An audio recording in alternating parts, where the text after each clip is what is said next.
So, anyways, going back to you, Jen.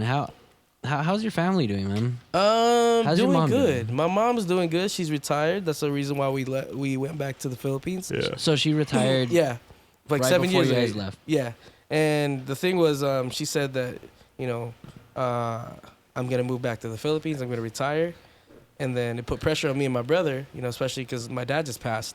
To say, hey, do we stay or leave mom alone after what just happened? So we made the decision, and I think it's the right one, and it's the one that you least expect. What were your initial thoughts when Cool, all of man. that happened? See, as I bring it back, especially with what's happening with World of Dance and all that stuff, there is that part of me that wished that I didn't, Because you were in a good spot with I World was of with Dance. World of Dance, and when my dad got sick, that was our show with the Jabberwockies. That was our fucking first show with the Jabberwockies, full fucking force after their tour. All right, that was it. And then fucking motherfucking Poriotics won. All right, that was like fuck, World of Dance is gonna blow up after this. And I was mad. Like, naturally, when you're working all the time, you don't think about family. You think about the dividends or the money that you're making, or the time that you're spending with work. So naturally, I did not think about my dad, being sick. That's like the LA mentality though, because like in LA, you just want to focus on work, your yeah. career. Yeah. You need to fucking make it. That's the LA mentality. This is what happened to me. All right, when my dad got sick, I had to fly out to Victoria in British Columbia, Vancouver area. I was still thinking about the work. I was thinking about World of Dance. The morning it happened, I was awake early because I was going to Pomona when I got the call saying, "Hey, my mom calling me, like crying, saying, your dad, he had a heart attack. Try to make your way up here." And I'm like, "Mom, is he okay? He's okay, right? Because I can't leave. I can't leave because I have to work." My brother beat me up. Like, my brother beat me the fuck up because I was thinking of work than my dad's heart attack. Like, I didn't want to go to Canada because I have to work World of Dance. Like, that was that's some fucking harsh shit that a lot of people probably go through. Wait, your dad had his heart attack In Vancouver. In Vancouver? Yeah, in Vancouver, Was- British Columbia. They were on vacation. They were on vacation. And Wow. on the ferry trip going back to Vancouver, he falls. He has a heart attack on the boat before they were loaded. It's a roll on, roll off. So you take your car, roll into the boat. He has a heart attack there. He gets rushed to the hospital. He gets put on ice because that was back then. It was still you don't do that back then yet. It wasn't normal practice. So they didn't wake him up for 2 days. So I was out there in Canada. The only thing I could think of was, fuck, I can't believe I'm missing World of Dance. I can't believe I'm missing I did all this work for nothing. And just, my dad's going to be fine. My dad's going to be fine. But, I was in denial of the fact that my dad was not fine.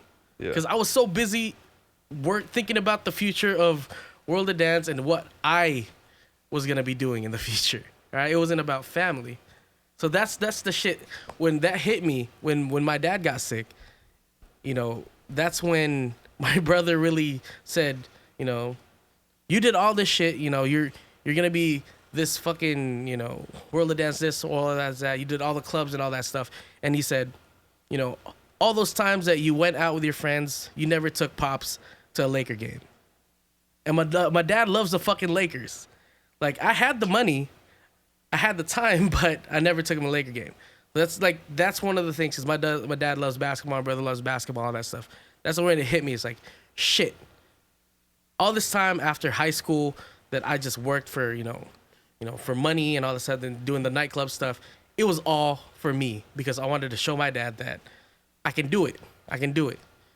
To the point where I totally forgot about my life with my family, that I just work. And I was traveling. It was cool because I got to travel the World of Dance. I got to travel with Hot Airport Nights. I got to go places that I never thought I would go to.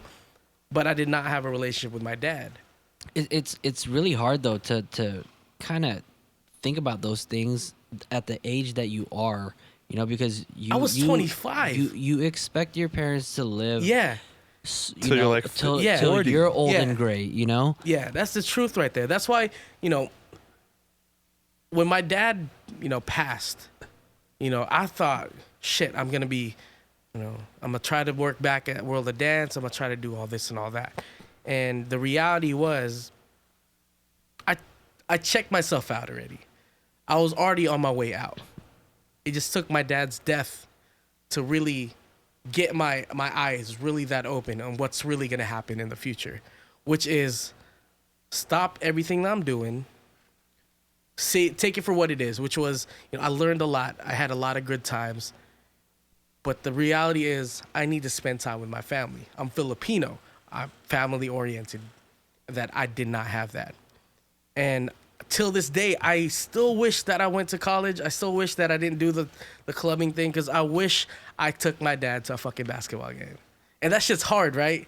It's hard to think that, because we did that. We went out all the time. We went out to Korean barbecues. I never did that for my dad. That's a trip. So when my dad passed and my mom said she's gonna retire, you guys can stay here, keep the house. I'm gonna go to the Philippines. I'm gonna live the rest of my life there. Bury my dad there. Me and my brother, we were like, shit. I was already in the same page as my brother. It's like, I don't want to leave mom alone. We just lost pops. I don't want to leave. I don't want to potentially leave mom and not know where she's gonna be at, not be able to touch her when she needs somebody there. So that was that. We were like, fuck it. Let's move. Fucking sell everything. Sell all the cars, sell all that shit. Because all that stuff anyways doesn't matter. All that shit, all the money that we spent on all the shoes that we had, even though we brought it to the Philippines, that doesn't matter. As long as it's family. And that's the biggest thing that I loved about our move, is that we became a family again. Because we came from the Philippines here as a family, as Filipinos, and I grew up as an American, learned the whole culture of being an American, and we spread apart because everyone wanted to do their own thing and all that shit. But the reality is, I'm Filipino. You've actually done the reverse American dream. Yeah, yo. Yeah. You were born in the Philippines. Yeah. You moved to America. Yeah. You basically experienced living that American dream, going to an American high school, college, living that party life, and then a traumatic event happened, and then you traded it all back, moved back to the Philippines.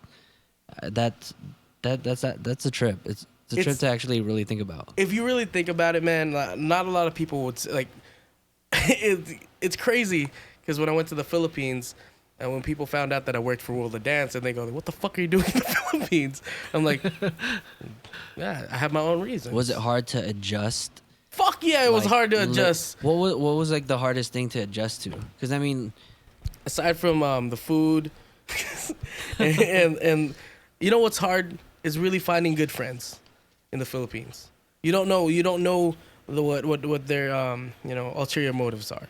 It's really hard to find people with I guess the same mentality as you. It's rare to find people, like one person, let alone a group like us, to be from different walks and to have different points of views of everything and still click. It's really hard to find that in the Philippines, and that's the thing I loathe. Like, I fucking hate that shit. Like, I wish I wasn't here because I don't have friends, and that shit sucks. But luckily, life happens.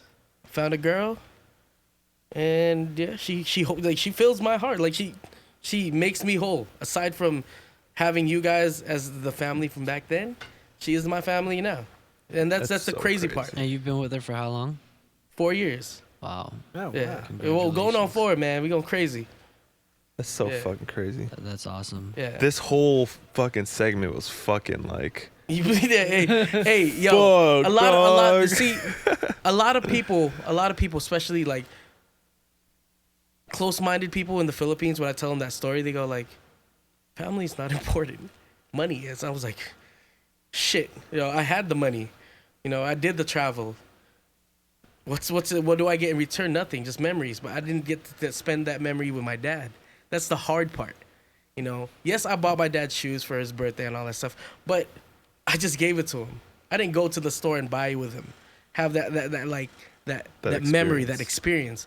Like the shit, man. I went to a fucking Laker game, spent $300 with fucking coworkers back then, and didn't take my dad. That's the shit that fucking kills me.